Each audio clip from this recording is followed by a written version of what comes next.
যে আপনারা প্রত্যেকটি গুম হওয়া পরিবারকে তাদেরকে ভাতা দেওয়ার ব্যবস্থা করেন। এই আমাদের যে অন্তর্বর্তীকালীন সরকার তার প্রধান প্রফেসর ইউনূস আলী তিনি গতকাল গুম বিরোধী যে আন্তর্জাতিক জাতিসংঘের সনদ আছে তাতে সই করেছেন। আগে আপনারা জানতেন যে আগের সরকার এটাতে সই করেন। আজকে আরো ভালো লাগছে যে এই প্রথম বাংলাদেশে এই স্বৈরাচারের অপকর্মের বিরুদ্ধে তদন্ত করবার জন্য জাতিসংঘ থেকে একটি দল এসেছে। এটা প্রাথমিক দল, ফ্যাক্ট ফাইন্ডিং দল। কিন্তু এদের যে আপনার টার্মস অফ রেফারেন্স এটা হচ্ছে মাত্র 2 মাসের যে সংঘটিত হয়েছে হত্যাকাণ্ড সেটা তারা করবে। আমি সরকারের কাছে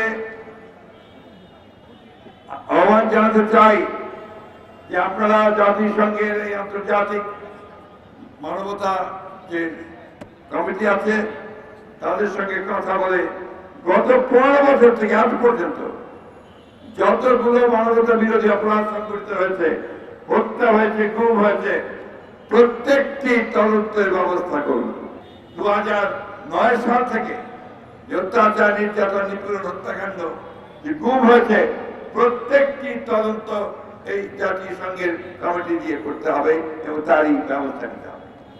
আমি ধন্যবাদ জানাতে চাই আমাদের এই অন্তর্বর্তীকালীন সরকারকে যে গতকাল তারা একটা কমিশন তৈরি করেছেন গুম বিষয়টাকে আপনারা ইনভেস্টিগেট করার জন্য, যে আপনারা প্রত্যেকটি গুম হওয়া পরিবারকে তাদেরকে ভাতা দেওয়ার ব্যবস্থা করেন।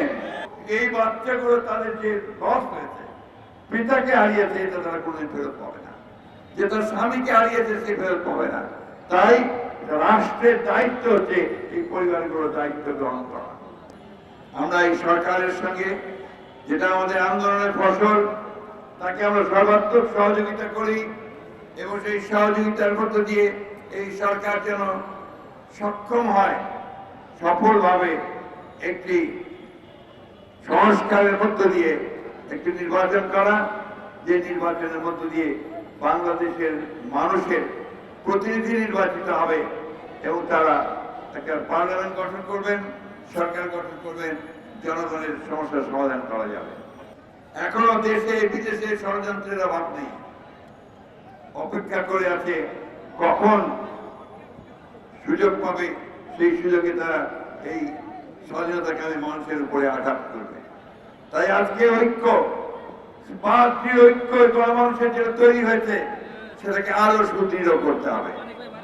আমরা আবারও এই অন্তর্বর্তীকালীন সরকারের সাফল্য চাই। আমরা চাই যে অন্তর্বর্তীকালীন সরকার অতি দ্রুত তারা এই গণতন্ত্রে ফিরে যাওয়ার ব্যবস্থা করবেন, সংস্কারের ব্যবস্থা করবেন এবং একই সঙ্গে যে পরিবারগুলো আজকে ভুক্তভোগী তাদেরকে দেখার জন্য রাষ্ট্রীয়ভাবে ব্যবস্থা গ্রহণ করবেন। যখন সে বলে যে আমি আমার বাবার হাত ধরে রাস্তায় হাঁটতে চাই, ঈদের নামাজ পড়তে যেতে চাই, তখন পিতা হয়ে আমরা সেখানে সম্বরণ করতে পারি না। যারা এর জন্য দায়ী আমরা সবাই কম বেশি তাদেরকে চিনি।